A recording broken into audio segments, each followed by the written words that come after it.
زراتر کارودانین پشتی ایرش ام بحثکین جنافخو نف دولتی کو پیشات هری داویه و کارودان هری داویه هلوست سروک وزیر و سروک وزیر عراق جی البرانبری هلوشاندنا جوینا ادگل وزیر در و ایران جی او جیل پیشات نواستو دی دادگل برای زغانم عابد شروع و کار سیاسی و اولهی ام بحثکین برای زغانم هنگل اگل بخیر هاتن هلوستا داویه از بجم واجی هنجی آگه دارن هم سروک وزیر عراقی محمد شیع سودانی هم جی سروک وزیر هرما کردستان مسرور بارزانی کو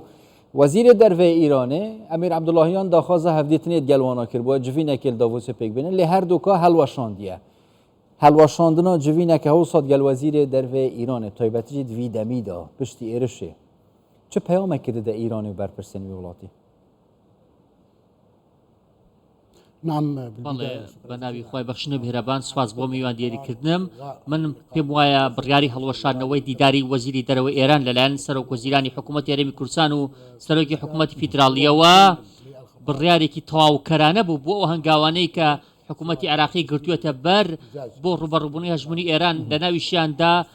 پێدانی نامەی نەڕەزایەتی هەروەها بانکردنەوەی باڵوێزی عراق لە تاران دژی ئەو دژمنکاریانەی ئێران کردوێتێت سەر هەرێمی کوردستان لە ناویشیاندا هەولێر هەروەها عێراق خەریکە سکاڵایەکیش تۆمار دەکات لە ئەنجومەنی ئاسایشی نێودەوڵەتی ئەمانە هەر هەمووی تەواوکاریەکەن وەکو هەنگاوێک دادەندرێن کە هەنگاوانێکی بەهێزن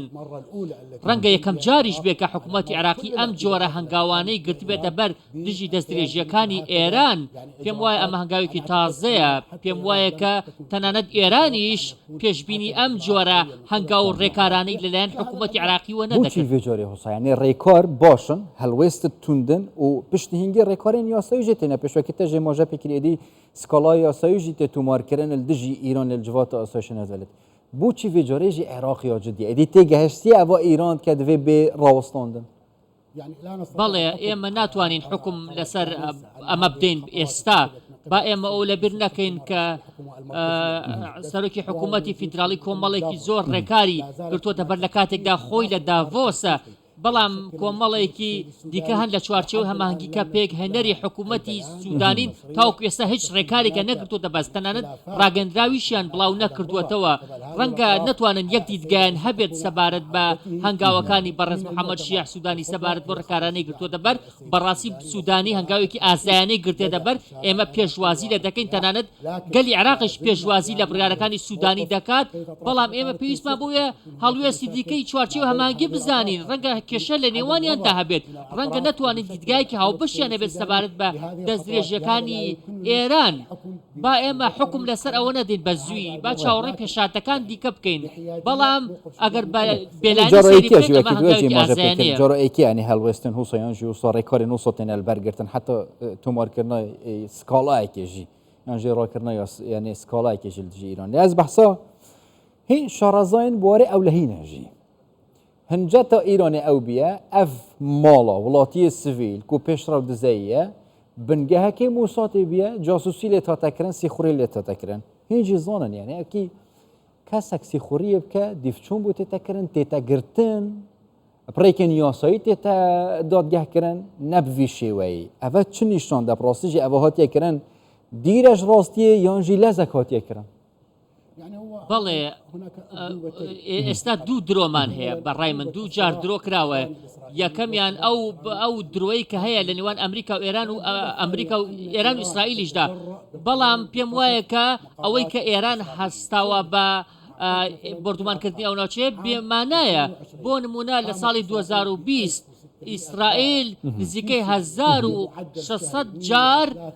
خاکی سووریای بردومان کردووە کۆمەڵێکی زۆر شوێنی بۆرەی بردومان کردووە نزیکە 500 شوێنی سووریای بردومان کردووە کە سەر بە ئێران بوون یاخۆ نزیک بوون لە ئێران بوون بەڵام ئێران نەیتوانێت هیچ وەڵامێکی ئیسرائیل بداتەوە کاتە باش بەشی دووەمیش ئەوەیە کە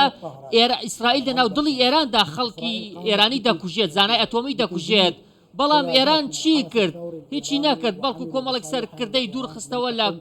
لە پاسداران چونکە پێیوا بوو بۆ جاسوسیان کردووە بۆ نمونە ئەمریکا قاسم سولەیمانی دەکوژێت کە فەرماندەیەکی سوپای پاسدارانە ترەمپ خۆی دانی بۆ دانا کە ئێران ترامپ خۆی وتوێتی ئێران ئاگاداری کردوەوە کە چەند موشکێکتان ئاڕاستە دەکەین بەڵام نابێتە هۆی زیانێکی گەورە بەڵام بۆچی ئەم جارە ئێران دێت هەولێر بردومان دەکات من پێم وایە کە ململانەکانی ئیسرائیل لە غەزەیە ئەو ململانەی کە هەیە لە ماوەی 40 ساڵی ڕابردوودا ئێران دروشمی قودسی بەرز کردوێتەوە بەڵام تاوەکو ئێستا ئێران خۆی دوورخستوەتەوە لە شەڕ ڕاستەقینە کە شەڕی قودسە نەچۆتە ناو شەڕی قودسەوە نەچۆتە ناو شەڕ بە شێوەیەکی ڕاستەقینە بەڵکو ئێران هەمیشە خۆی وەکۆ نیشان داوە کە پشتیوانی فەڵەستین دەکات و پشتیوانی قودس دەکات و ڕوبەڕووی ئیسرائیل دەبێتەوە من پێم وایە کە بابەسێکی ئەو تەقینەوە بکەین کە لە شاری کرمان ڕوویدا لە نزیک گۆڕی قاسمی سولەیمانی ئەم دوو هەڵوێستەی کە لە ئێرانمان بینیوە لە چەند ساڵی ڕابردوودا بەشێک بوو لە لاوازیە وڵاتە چی لە ناوخۆ و چی لەسەر ئاستی دەرەوەش تەنانەت لەسەر شەقامی عەرەبیش ئێران وەکو لاواز دەبینرێت ئێران خۆی ناوە بەرەی مقاوامە بۆ نمونە ئەگەر ئێران بیزانیا مۆساد لەناو هەولێر هەیە نەیدەوێرا بردومانی بکە بەڵام ئەوەی کە ئەنجام دراوە وای دەزانێت کە حکوومەت هەرێمی کوردستان شەکی دژە موشەکی نیە یاخۆت حکوومەت هەرێمی کوردستان ناتوانێت وەڵامێکی توندی هەبێت با نمونێکی تر ببێنمەوە بۆ نمونە هەزاران کەسی شیعە هەن شەڕ دەکەن لە لوبنان لە ئەفغانستان لە ناوچەکانی دیکە لە سووریا شەڕ دەکەن هەرمویان بە ڕەگەزنامە جیاوازەوە بۆ نمونە سووریا خۆی دراوسەی ئیسرائیلە سووریا خۆی نزیکی جۆلانی ئیسرائیلە خاوەنی موشەکە بۆچی سووریا هەڵناسێت موشەکبارانی ئیسرائیل بکات بەشێکی دیکەش گەلە جارات بێژنجی ئەگەر وسات مێرن دی ڕێکەوە بەرەف تەل ئەڤیڤەوە دیوارە گەل ئەفسانەهیترە نزیکترێکیش بۆ ناژ و بنگەهەکی یانژی جهێکی بسەروانەوە ئەرمانچکن و مۆڵە وڵاتیان سڤیل بووینێت ڕاستیدا از بس هم عالیه سیاسی هم عالیه اولهی بکم باشه اگر ام حساب دانین و نی برو واژگین عراقی کارکی وسا کرد بت موشکان یعنی پرچکه کردن اسمان و ارد ایرانی بن پیکر بد در روش یا چابت و برسف دا چابت بێگومان ئێران هەموو پارێزگاکانی عێراقی بردومان دەکرد لە بەخستڕەوەتاوەکو زاخۆ چونکە ئێمە لە بیرمانەکە لە شەڕی ئێران و عێراقدا لە ساڵی 1970 تەنانەت ئێران ناوچەکانی خوێندنیشی بردومان دەکرد نەخۆشخانەکانیشی بردومان دەکرد تەنانەت ناوچەی مەدەنیشی بردومان دەکرد بۆ نمونە ناوچەی بیلات شوهەدا کە قوتابخانەی لێبوو ئێران بردومانی کرد هەمیشە ئێران وتوێتی کە ڕێگە نادەین عێراق بێتە شوێنێک بۆ بە ئامانجگرتنی خاکی ئێران بەڵام بە پێچەوانەوە دەبینین ئێران بەبێ هیچ پیانویەک تەنانەت ئەو پاساوانەی شەیەتی هەموو درۆن هەڵدەسێت بردومانی هەرێمی کوردستان و هەولێر دەکات ئەمە جاری دووەمیشە چونکە لە ساڵی 2022 ماڵی شێخ باسی بردومان کرد وتی ئەمە بنکەی مۆسادە بەڵام کاتێک بەدواداچوون کرا هیچ شتێکی وا نەبوو ئەو کاتە ئێران بیانووی ئەوەی هەبوو کە ئەمە ناوچەی مۆسادە بەڵام لە ڕاستیە وا نەبوو پێچوانەیەکە بوو هاوکێشێک بوو هەناردی غاز یاریمی کوردستان بۆ تورکیا ئێران لەوە ترسا هەستا ماڵی شێخ باسی ئەوەی کە ئێران دەیەوێت دەست بەستە بازاری غازا بگرێت هەرهنجەتێ تۆسە بم تایبەتیژی گرێدەی ڕەوشە سەقامگیرە ئەولەهی و یا ئابوریەت ناو هەرێما کوردستانی دەگەل لەک سوپاس بەڕێز خانم ئابد شڕۆڤەکاری سیاسی و ئەولەی هین گەلمەدەون گەلەک سوپاس بووە